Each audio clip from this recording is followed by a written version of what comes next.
Okay, well, I think we should probably get started. If people join us as we carry on, then we'll carry on. We're going to record this. Just checking that it is. Yeah, it's recording. I hope you don't mind, Jamieson, that it's recording.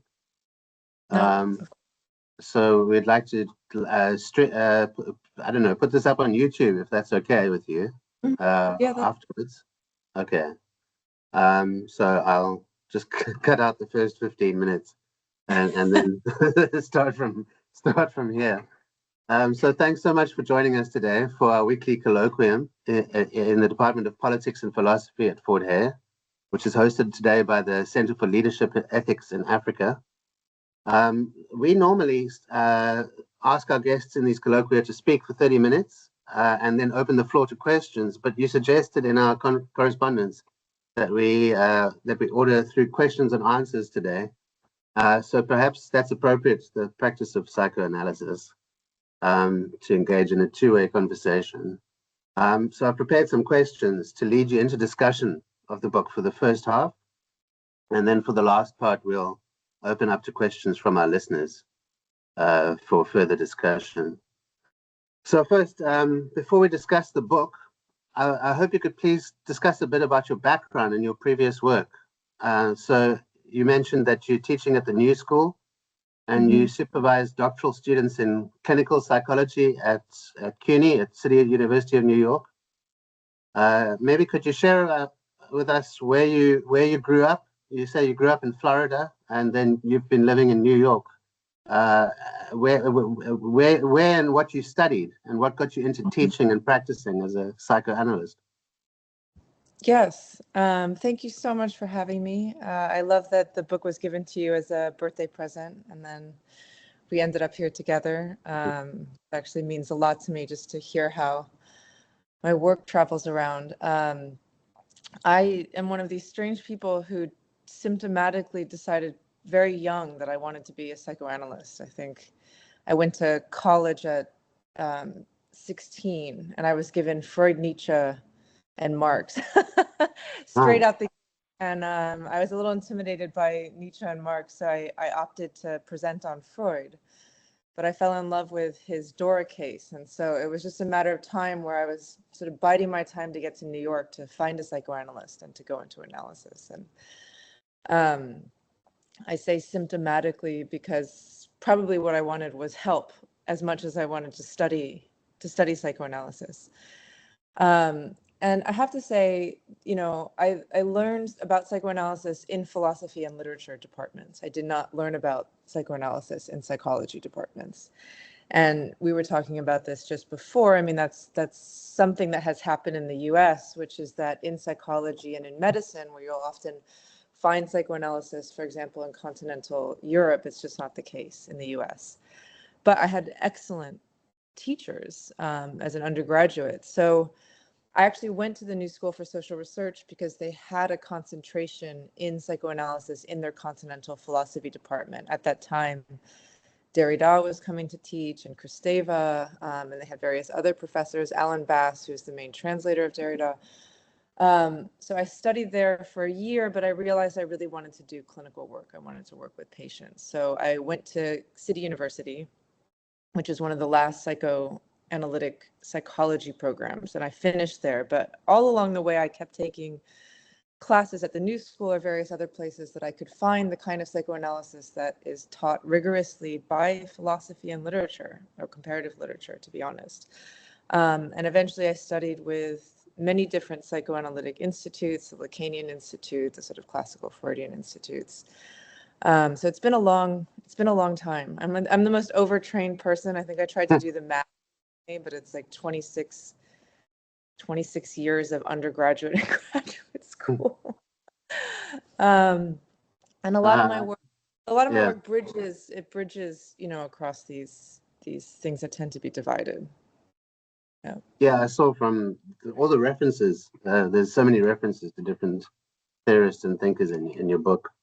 Interestingly enough, I was exposed to Freud, Nietzsche, and Marx as well in my studies, and I chose to do my thesis, my PhD thesis on genealogy and ideology critique. So I ended up going for Nietzsche and Marx. But Nietzsche had quite an influence on Freud, from what I know. Yeah. From what I know, yeah. Before psychology even became psychology, when it was still kind of philosophy. So you published a previous book in 2011 called The Life and Death of Psychoanalysis, where you looked into the history of psychoanalysis. And you claimed from Freud's self-analysis to what you claimed to be a state of deep crisis in psychoanalysis. And that was about 15 years ago that you wrote that book. But it does seem that psychoanalysis is seeing something of a resurgence in recent times. Perhaps not in psychology departments, but certainly in more popular. So why do you think it is that psychoanalysis fell out of favor and into a state of crisis? And do you agree that there's been a resurgence of interest more recently? And why do you think that is? I do. I do think there's been a resurgence. I mean, I think I wrote my first article for the New York Review of Books in 2013.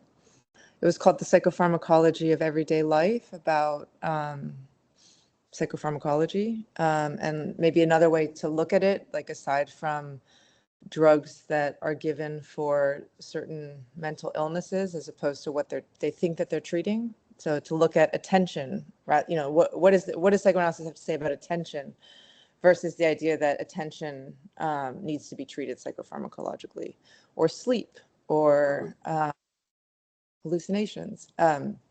Anyways, at the time that I wrote that article, it was a long article. It was over 10,000 words. The New York Review of Books had been the bastion of an anti-Freud journal. This is where Frederick Cruz published, and this was like the center of the Freud wars in the US. So I was like, what is going on that they're allowing me to publish this very, very long article? And that was the beginning of actually being able to publish more popularly for me. I mean, I've written in the New York Times, I've written in Art Forum, I've written in the Paris Review. So, I mean, I've had this strange career where a lot of my publications are public facing, as opposed to like within academia, even though I very much also write academically. And so something had to have changed to allow that to be possible. One thing that I would say actually about the psychopharmacology essay is that a lot of the Freud wars in the US developed when psychopharmacology became available, along with other shorter term treatments. And this was a challenge to the way in which psychoanalysis in the US in particular had taken on a hegemony within psychiatry. And I think this was a mistake to begin with, because Freud never wanted psychoanalysis to be aligned with medicine. You know, he argued for what he called lay analysis, which is that psychoanalysts should come from all different disciplines, and it should be more broadly humanities facing than this idea of medicine. But this was ignored in the US. You could only become an analyst if you were an MD. They had all the power within the institutions, and then they got kind of wiped out. And there's something about the certainty that came with that kind of vision of psychoanalysis aligned with psychiatric power that allowed it to, I don't know, you know, become the center of a war. And what's interesting is that as psychoanalysis has sort of had to run into the philosophy and humanities, actually to like breathe life as a text and not just a treatment, you have many generations of students who you know, like myself, who encountered psychoanalysis in philosophy and literature departments, who have now grown up and want to become psychoanalysts or writing about psychoanalysis. So, you know, like I really think it's a generational shift. And I started a psychoanalytic institute here in New York, and we just had our open house, and we had 60 students at our open house wanting to become analysts. You know, 10 years ago, you'd have three. Wow. Okay. Good grief. Yeah. And you know, I mean, we're also with the political forces in the world being as violent and irrational again.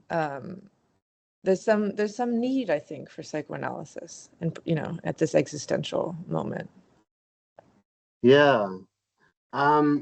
It's in South Africa, it's very constrained. There's such a need for psychologists generally, and yet there's very few people who are allowed to study it up to master's level so that they can actually become practicing psychologists.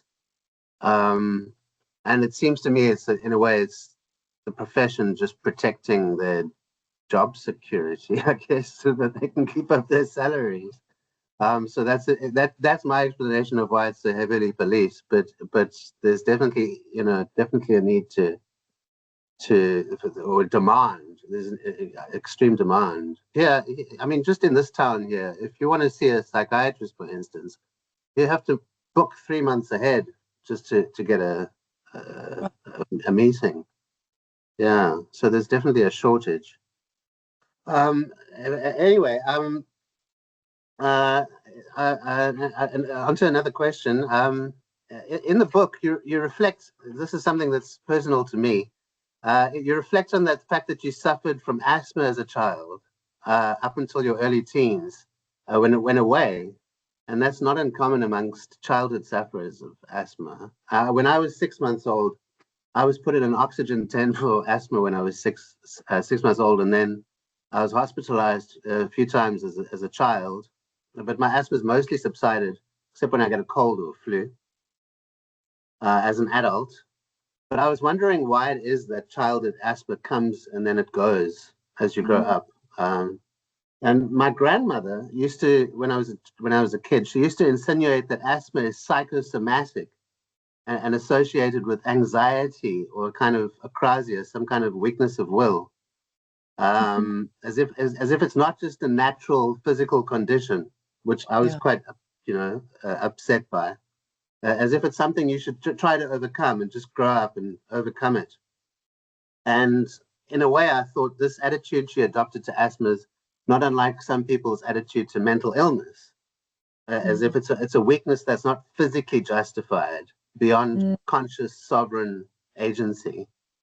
So this is a bit of an old-fashioned attitude she had, but I think it still persists to some extent. And that explains a certain stigma against asthma and against mental illness that still remains. So that relates to some of what you write about psychosomatic symptoms in patients and in symptoms of mental maladies, or what you nicely invert to call somopsychotic symptoms. So I wanted to ask two questions about this. Firstly, do you see a link between anxiety and asthma, or psychosomatic symptoms more generally? And also, what do you think this is driving, this distrustful attitude towards asthma and mental illness that's so common across many cultures? Thank you. My son also had asthma and was in and out of the hospital when he was very young, which I write about a bit in the book. I mean, the first thing I want to say is that the idea of psychosomatic and the way that it's something that's treated with, I don't know, contempt, like it's all in your head, or it's, it's your weakness of mind is really a problem, because whatever the psychological component would be, is real. And so to treat it as anything but real doesn't make any sense. I mean, I'm very much with Susan Sontag, like illness is not a metaphor. But what was interesting to me was to look at the history, not just, of breathing. Of course, the book is about breathing. And look at something like asthma and look at all the forces at play, to see the many strands of forces, whether it's political, environmental, psychological, and then also bodily. Because one of the interesting things about the lungs is not just that there's strong lungs and weak lungs, but that the lungs are an evolutionary weakness in the human being. They're the last organ that develops. They're an organ that has to accommodate an external world in the interior of the human body, that it has this is, this place where we're open to the world constantly. obviously taking in the ways in which we pollute our environment. Our lungs are the organ that processes this. It's a dependency, and it's a shared dependency. It's an interpersonal. The lungs are an interpersonal organ. We all saw this during COVID, the fact that we all breathe the same air. And it was sort of shocking to us that we could spread this disease across the planet by virtue of our own lungs. So maybe this gives new light on the ways of thinking about asthma, to think about the politics that are behind an organ that's open and interdependent. One of the things I found in the history of the psychoanalytic reflections on asthma that I didn't understand, and this is someone who suffered from asthma and who had a child who suffered from asthma, but that asthma isn't a problem of taking in, it's a problem of letting go. So part of what creates the asthma is a failure to let go of the breath. And the question is, why would one not want to exhale? Why would one not want to breathe out? And many of the psychoanalysts pointed to the idea that you feel that there's a hostility on the outside. It must be that it's not safe to sort of relax the lungs. And, anxiety, Freud named as a childhood condition. Anxiety is synonymous with childhood. So it doesn't say this child is more anxious than that child, but this child is more open to the anxiety that is the condition of childhood. Or this child is more open to the dependency that is more readily conscious in childhood. This child is more aware of the external violence in the world than that child. And I think this is a way of kind of like inverting the I don't know, the sort of like the homespun knowledge of your grandmother, is to say that this is a child who's somehow more aware of the realities of childhood, hence the asthma. Yeah, my mom's granddad moved to South Africa from Scotland because of problems with breathing. And then my mom had asthma and I had asthma as well. So it seems to be passed on. So in a sense, it's a kind of physical condition, but it also seems a sensitivity to what I guess, as you say, the external hostility. So anyway, so that kind of leads on to the next question, and which you've partly answered in a sense about giving up breath, fear of giving up breath. But the book is about breathing, and that suggests meditation practices of mindfulness and Eastern practices of breathing and yoga as cures for anxiety and neurosis. But in the book, you express a certain wariness or skepticism about the commercial well-being industry and what you call the airy language of well-being that's used to sell just about everything. And you say your problem with the industry is a problem with it as an industry, as a profit-driven assimilation of different local histories. And you also write that 21st century mindfulness preaches that all we need to do is breathe, as if 9 billion individuals breathing properly will somehow make social problems evaporate. So there's a kind of skepticism in a way towards mindfulness and breathing practices. But that had me curious why you would write a book specifically then on breathing, because in a way, meditation and mindfulness practices are often recommended as an accessible cure to ground people who are feeling anxious or worried with problems that seem beyond their control. So, and it seems to me that we forget, just as we do forget, not just our unconscious drives, but also the importance of our well-being on breathing, which we don't always do properly, but we're supposed to do automatically. So I was just wondering then, what do you think the role then of psychoanalysis is for breathing, and are you not also at the same time, or despite your skepticism, proposing breathing and breath work as a cure for those who've lost their connection between the body and the mind, or their past and present? Yeah, no, that's a good question.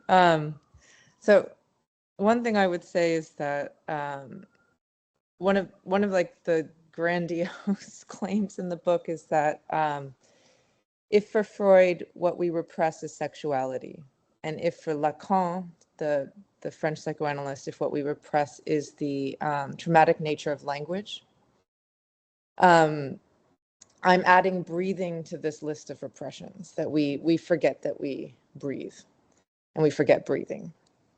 And one of the interesting things about the great repressions of psychoanalysis is, one, they come from the outside onto the self, the subject.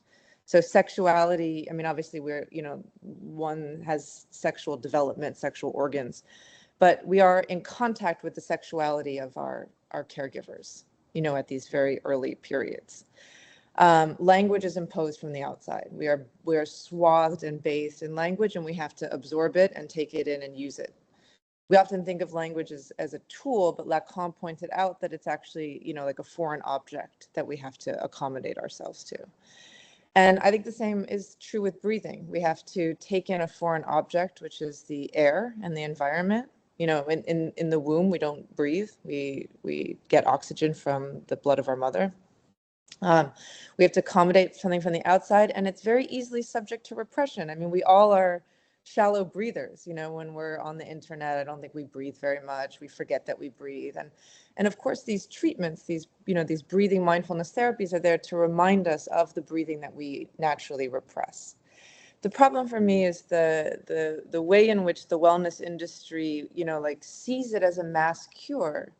Whereas what would be interesting from a psychoanalytic standpoint is that with sexuality, language, and breathing, the idea that they're a chink in the armor or something that undergoes repression means that the way in which we accommodate ourselves to it would be open. So it's not like we need to breathe properly, but what do we need to do with our breathing? And in the history of evolution, we see that breathing is really strange. I mean, free divers can hold their breath for 28 minutes. Of course, you have these people with these breathing practices who can be in, minus 20 degrees and still manage to heat their own bodies with their breathing techniques. We see in evolution the mammals that went back into the water, the whales, the dolphins, they've defunctionalized their noses, and they have like really strange ways of operating their breath completely consciously and using it as a seeing device. So, I mean, I wanted to bring to the table the openness, almost chaoticness, strangeness, uncanniness of breathing.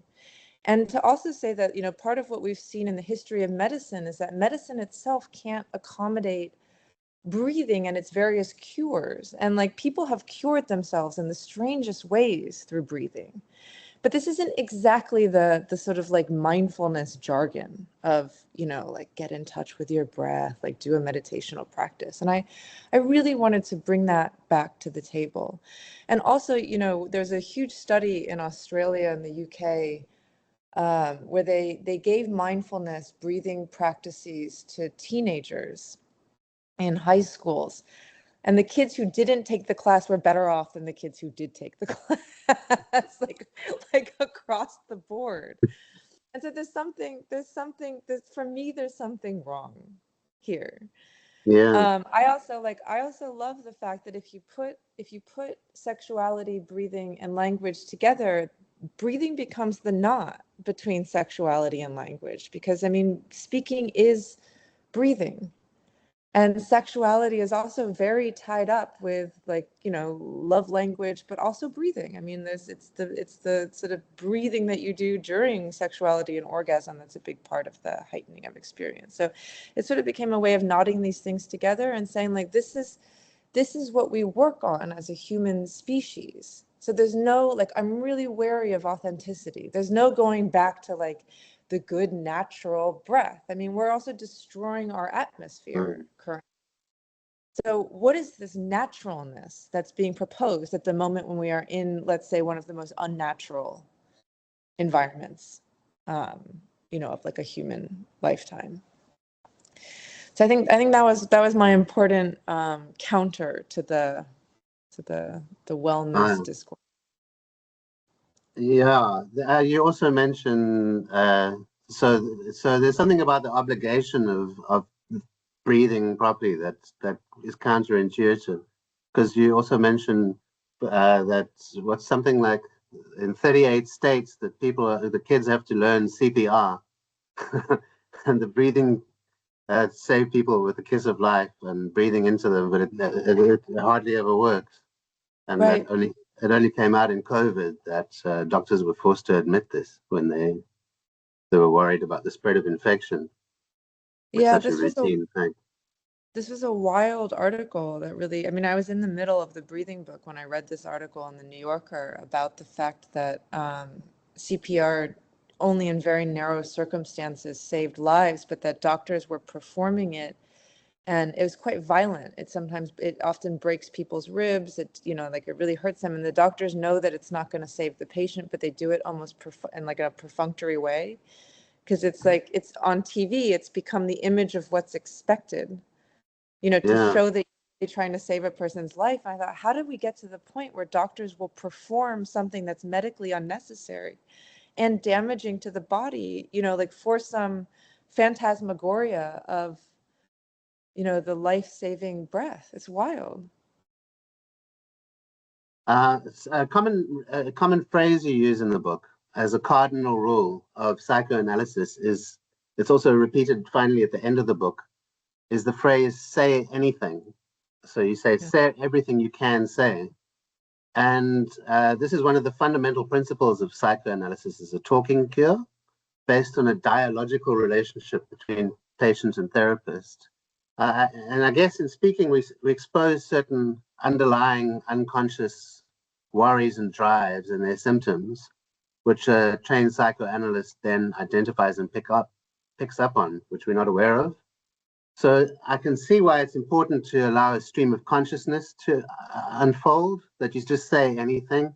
But it's very different, that approach to something I'm also quite familiar with in philosophy and analytic philosophy, especially where conversation is framed as a goal-oriented argument, oriented to a specific objective.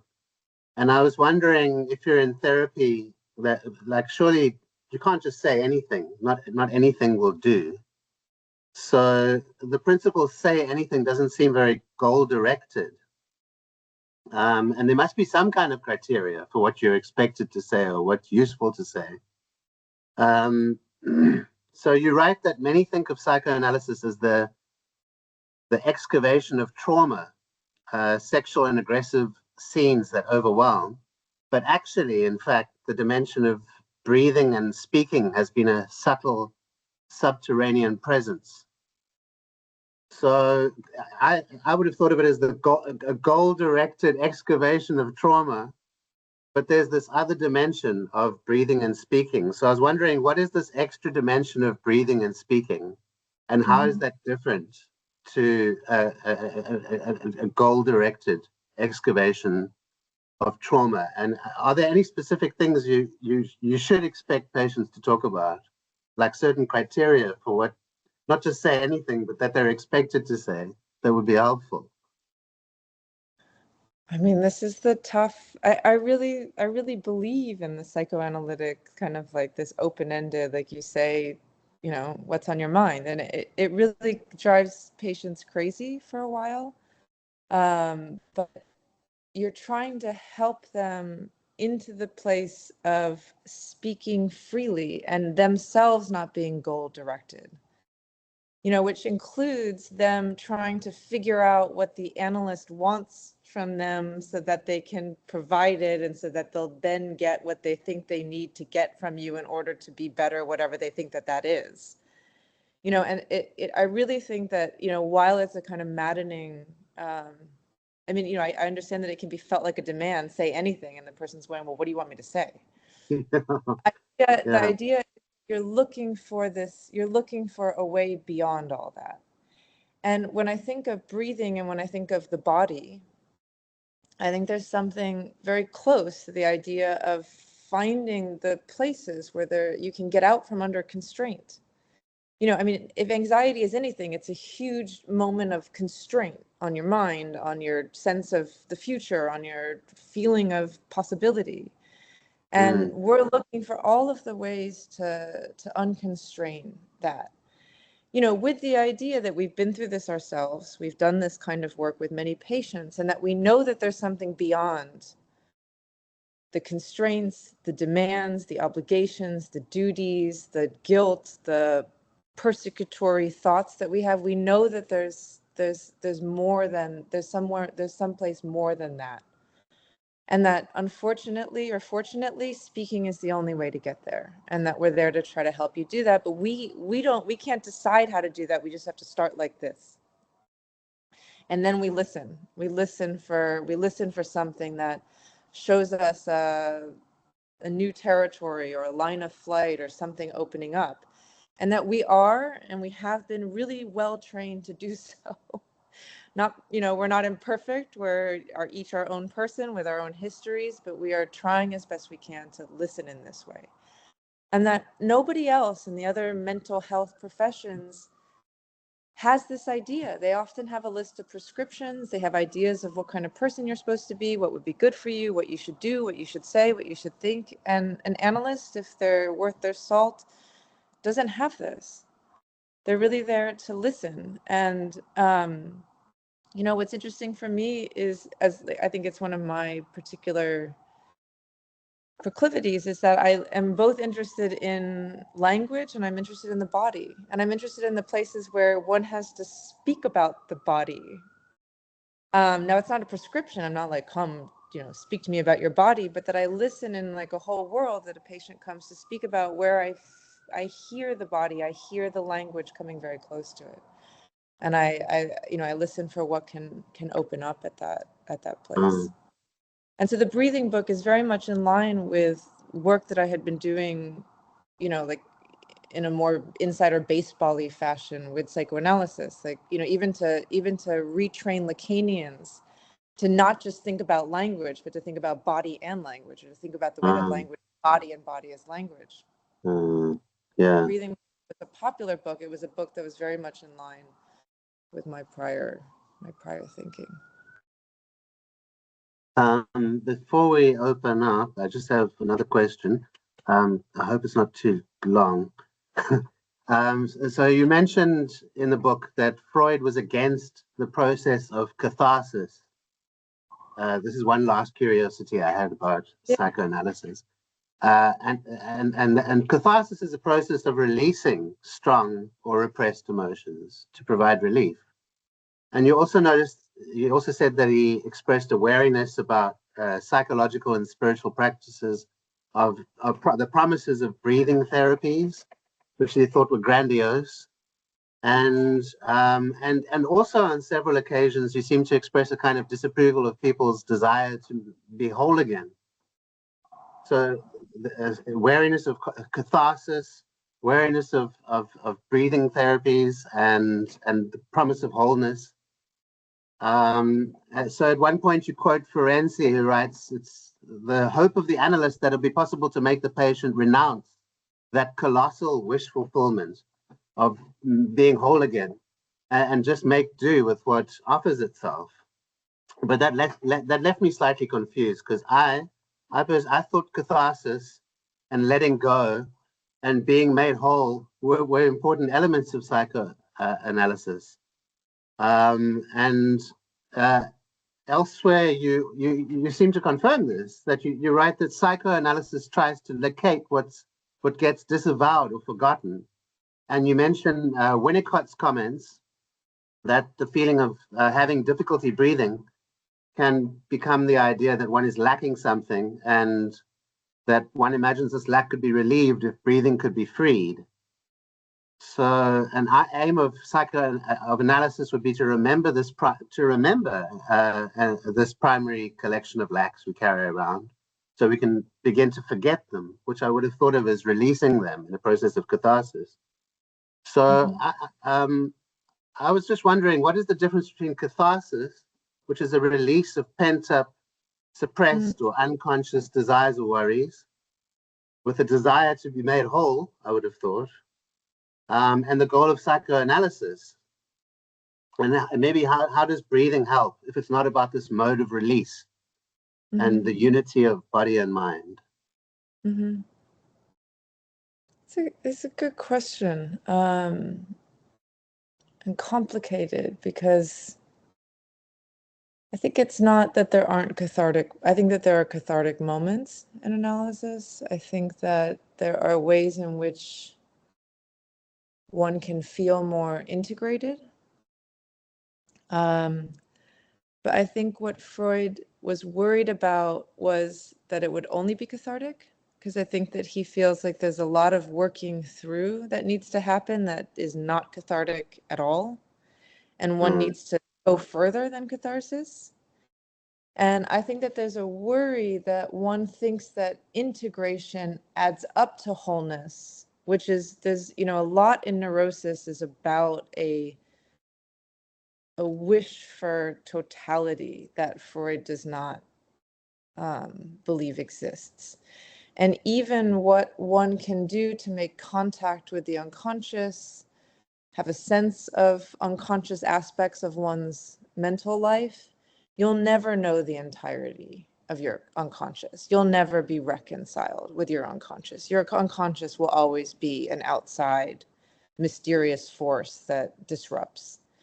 And so, he just didn't, he was very careful in ways that I think are important to not allow it to go in those directions, either towards full catharsis or towards any idea of unity. And, the sort of trope of common human unhappiness, there's something that he saw about us humans, which is that we don't want to give up our grandiose wishes. I mean, especially for Winnicott, like this idea of omnipotence, like our wish for omnipotence. Psychoanalysis has to work that through, and that's often the later stages of analysis. You can, in the beginning, we give you a lot of catharsis, we give you a lot of integration. Those are the nice early moments, but then it's like, all right, let's get down to business. Yeah, I remember you talking in the book about mid-stage psychoanalysis. Yeah, that you found yourself in. Yeah.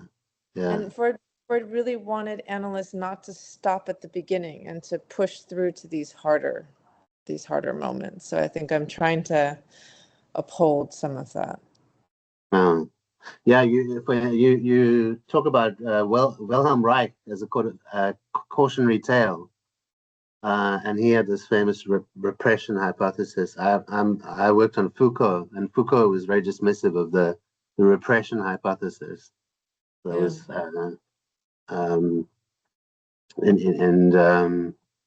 as in Freud's later work, as far as I remember from Sloterdijk, there's a move from a focus on repression to displacement, as an alternative kind of explanation for these unconscious drives and how they're concealment through displacement. But I should probably stop talking at this stage, unless just to see if there's anyone who wanted to ask any questions. Yeah. So we might have some questions perhaps in the chat, or if anyone at this stage wants to just raise their hand, maybe just let us know if you have any questions.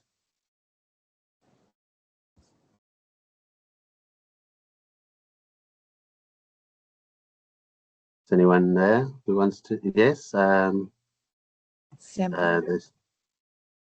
Yeah, Ulrika. Hi, Ulrika. Good to have you here. Thank you for joining. That's Ulrika Kistner, University of Pretoria. What she was. Hi. Can you hear me? Yes. Okay. I had an interruption earlier, so I'm not sure whether you addressed this, Jamieson. I was wondering, I mean, you talked about Dora being so inspiring for you. I was wondering whether you followed up on Dora's cough, voice, difficulty breathing in your book. So voice and cough is very closely related to breathing. So I was wondering whether you had some insights on that to contribute.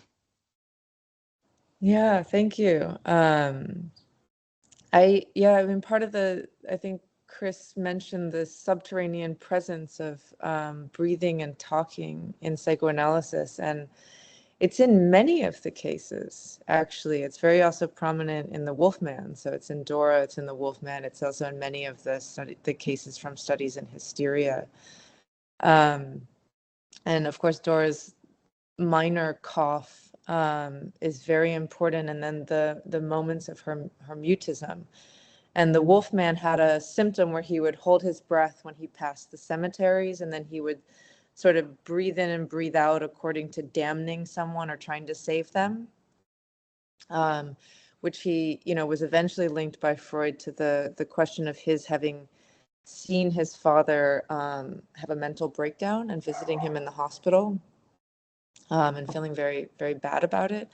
So there's many moments in which the question of breathing and then a kind of meta reflection on the aspect of breathing and speaking, because with the Wolfman it's both the holding in and pushing out of breath, but with a mental correlate, right? An idea of like damn you, or love you, keep you inside. And so all of these things are incredibly important to me in the book, that they exist in psychoanalysis, but aren't ever put together as a theory in itself, which seems to me to speak to this idea that some aspect of it gets disavowed or repressed, or however you want to put it, that it's there and not there to be recognized. And I think that was the great revelation for me. The psychoanalysts themselves didn't notice that they were speaking about breathing, that they didn't notice that they had been writing about speaking and breathing the entire time. So thank you. Thanks. Thanks, Ulrika. Is there anyone else who has a question at this stage?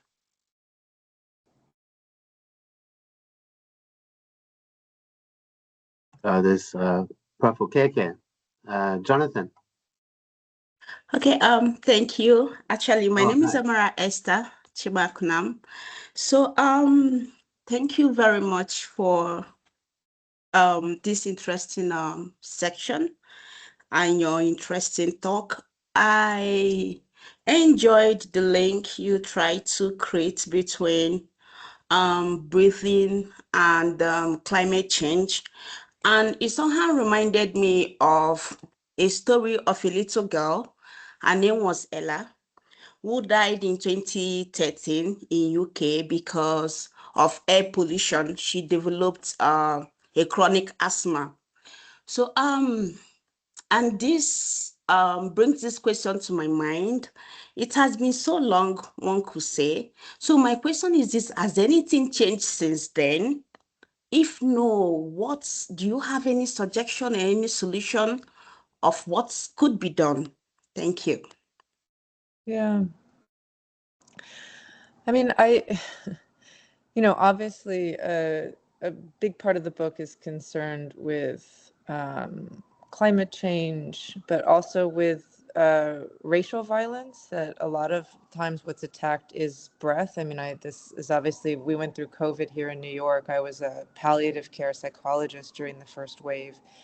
And I left the hospital as Black Lives Matter took off, obviously with the phrase, I can't breathe, because of the strangulation of Eric Garner. And so this breath sort of moment that I lived in. And also, I mean, I have to say, we didn't talk about this, Chris, in this talk, but I witnessed a lot of violence towards the patients who couldn't breathe in the hospital, which is where my beginning thoughts came up, was why were the care workers, who were obviously under a lot of duress, but there was this sort of violence in excess of that facing the person who couldn't breathe. And so my thoughts were this violence towards the helpless patients in the hospital, violence towards racial minorities in the United States that have often attacked them at the level of breath and speech, and then our attack on the air and a refusal to somehow acknowledge or be consistently aware of our dependency on the air and our interdependency with one another on how we treat the air. And so the book, in a way, was a stringing of these together with a question, a psychoanalytic question, which is, why do we repress the fact of breathing? I don't have a solution except for a conclusion, which is to say, we seem to, as I investigated the history of breathing, repress it. What we repress, we are the most violent towards.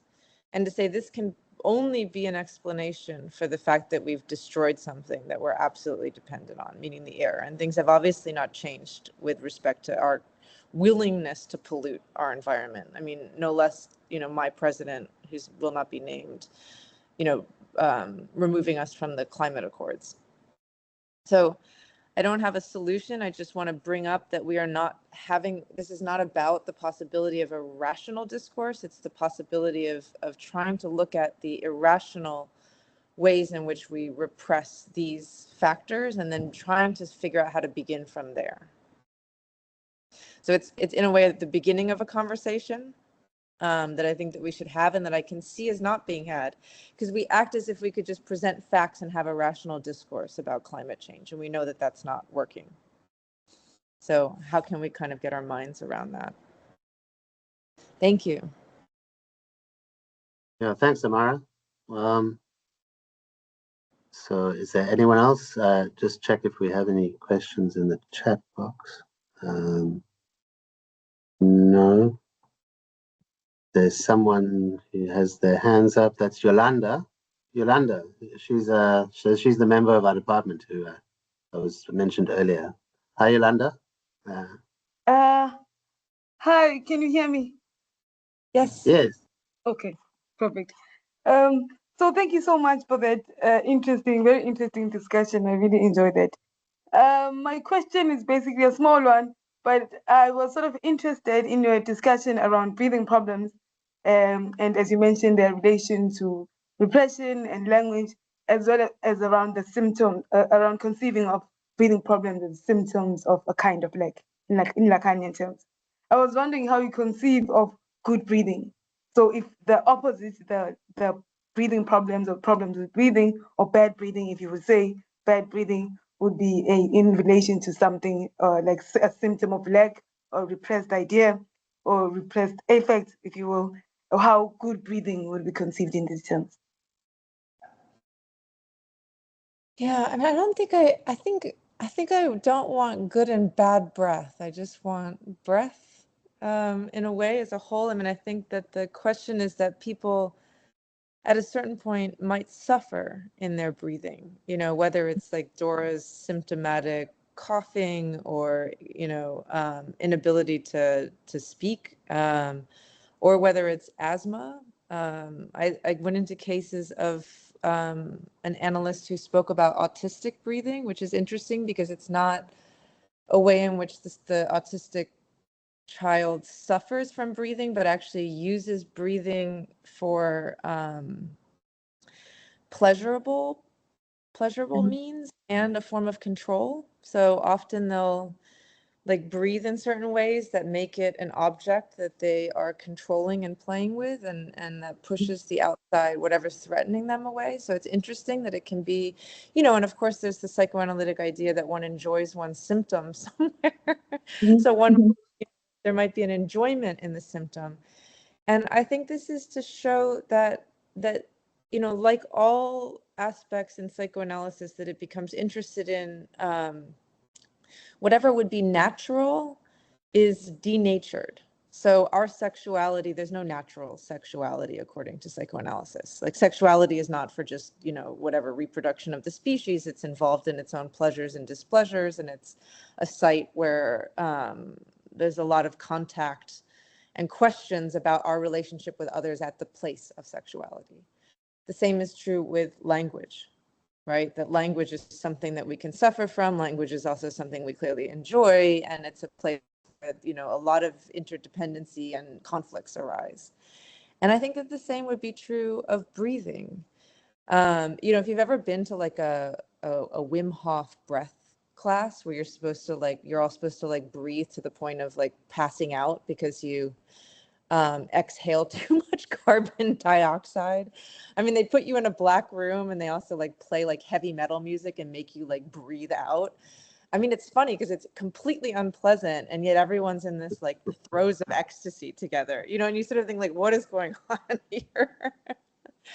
And so I just I really wanted us to see that, on the one hand, something is imposed on us. We must breathe until we die.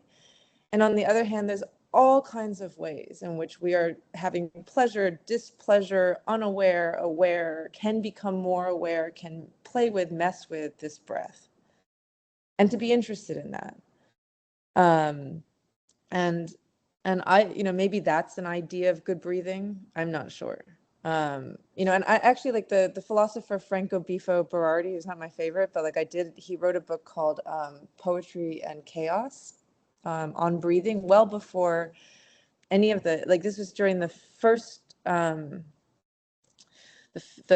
very beginning of Black Lives Matter. In fact, he wrote the book, but he said that for us to enter into this, this very chaotic, late capitalist stage, we're going to need to get interested in our breath. Like poetry, for example, plays with breathing language rhythms, and it makes it starts to do very interesting things. And that when you read this kind of poetry, you can free something up in your mind, right? When you breathe and breathe a different temporality that poetry can bring to the surface. And so I really liked that. I liked that as an expansive way of thinking about the question. Jamieson, you say there's no bad breath, but you do mention in the book a kind of disapproval of mouth breathing.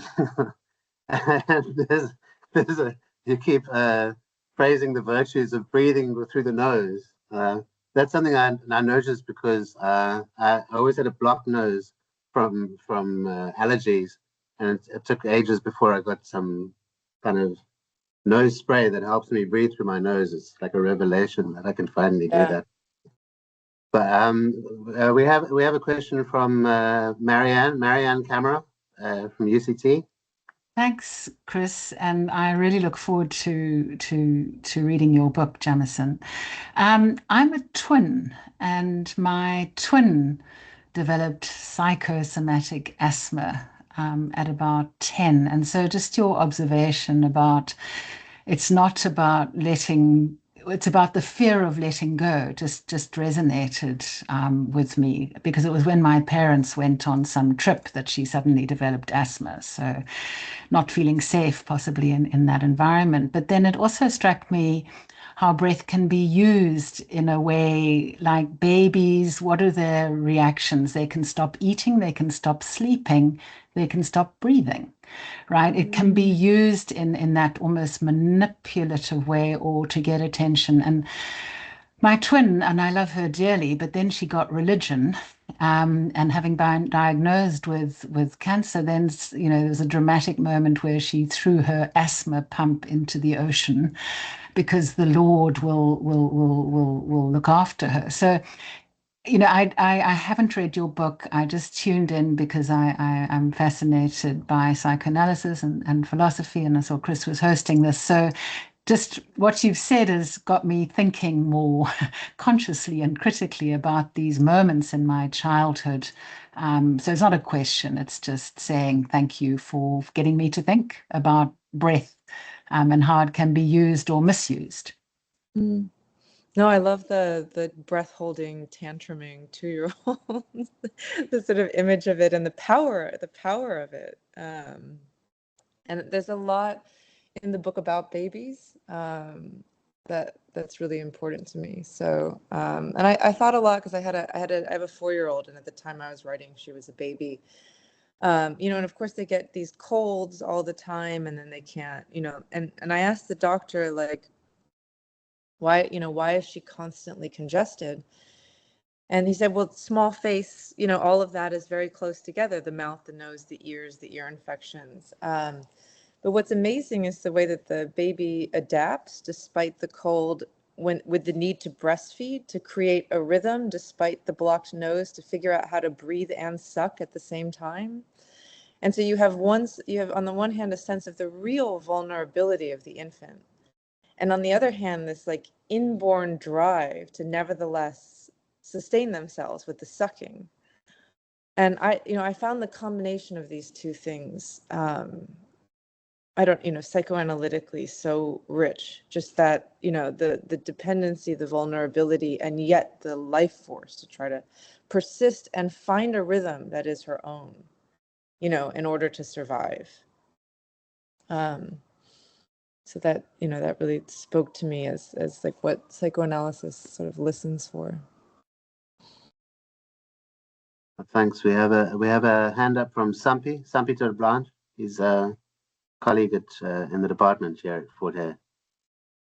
Hello, Jamieson. Thank you, Chris and Jamieson, for this interview. I'm curious to know more about the implication of this interpretation of psychoanalysis for looking at symbols, particularly nocturnal symbols in dreams. Is dreaming a way of breathing?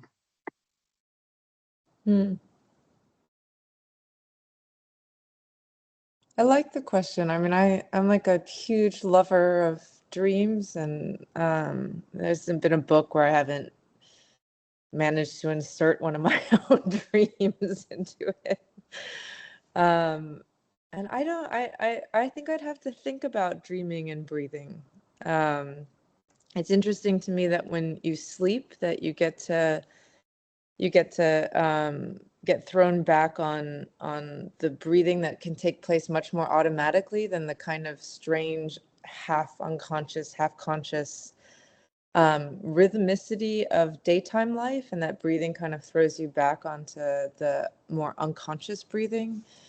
And I wonder about that in relationship to the creation, navigation, and experience in dreams. I mean, of course, I bring up the fact that the nightmare is the dream that you wake up from with a gasp, like, like that's often the experience of the nightmare, and that's written into some of the names for nightmares. Like in Hungarian, I think the name for nightmare is witch's pressure, because about the sort of pressure on the chest that develops in the dream.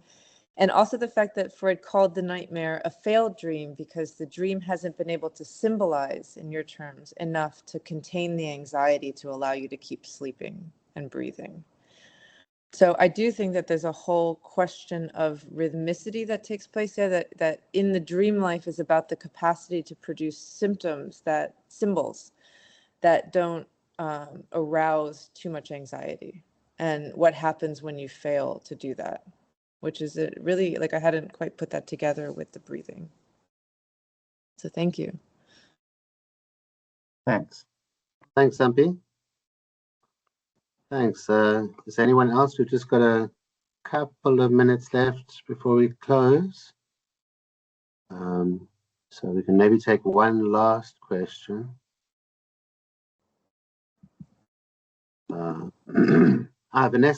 Vanessa Fredz. Hi, Yes, Vanessa. can you hear me? Yes. Yes, thank you very much for the insightful conversation and for sharing your work, dear James. I wanted to know whether you also have a strict session time, or is it more open? You cut people off for instance? Just a small question. Thank you. Yeah, no, I mean, I was really trained as a Freudian, even though I'm very interested, and I teach Lacan at the New School for Social Research. But I'm a pretty strict Freudian, so I'm 45-50 minute session. I have seen what sort of what Lacan speaks about how it could be good to stop a session at a certain place rather than sort of cover something over in the last 10 minutes. But I don't know. I don't practice that way. I think there's many chances to go back to what was said and covered over, and things get covered over anyways, and stopping it doesn't necessarily mean that the person becomes aware of the, what came to light any more than in any other way, per se. I also think that he developed his variable length session technique for what he understood as obsessional neurosis, which is that, there's a certain way in which the person can't get out of a rationalized discourse. They can't get out of controlling the session. They can't get out of planning the session. They can't get out of, in a way, pushing the analyst out. And that the shortening of the session was to sort of discombobulate them from this, and to sort of try to force them to want to speak. rather than to come and not speak, basically. And I understand that. I think there might be other ways of dealing with this problem, especially ones that are like a less violent. I mean, I only say that because in my experience at this point, many Lacanians, it's like, I don't know, you show up and you get 10 minutes. And that just seems mad to me. Like, what, you know, and it's not just like, you're supposed to, if you're doing variable length sessions, you're supposed to do 10 minutes and then like 70 minutes and then like 30 minutes and then like 55 minutes. You know, it's really supposed to be variable. But what I found amongst practicing Lacanians is that like everybody seems to get 10 to 15 minute sessions. So that's not variable length at all. That's just standard 15-minute sessions. We've kind of come to the end of our time, Jamieson. I know you had to go and do something after this, but we have one more hand here. Do you think you could maybe ask? Yeah. Yeah. Sorry to throw this at you, Jamieson. These are the really random questions that are being fired at you. But, you know, I was intrigued. You, in the announcement of this seminar, I read that you identify yourself as a swimmer, among many other attributes. So I'd like to talk to you from one swimmer to another. So swimming, I mean, one becomes intensely aware of breathing patterns, different types of breathing, anaerobic, aerobic, hypoxic, and I would imagine with singing as well. So this is very different from the wellness syndrome kind of breathing. But this is quite discipline. I mean, this is discipline, breathing as a discipline. I was wondering what you would, how you would address that in your book, if you do. I don't know. No, I mean, this is what I think interested me, is that there are extreme disciplines of breath. And it is very different from the wellness industry. And I think that we see something of what's possible with this extreme disciplining of breath and the exploration of, you know, an expansion of what's possible. But in a Foucauldian sense, it's a real disciplining of the body, right?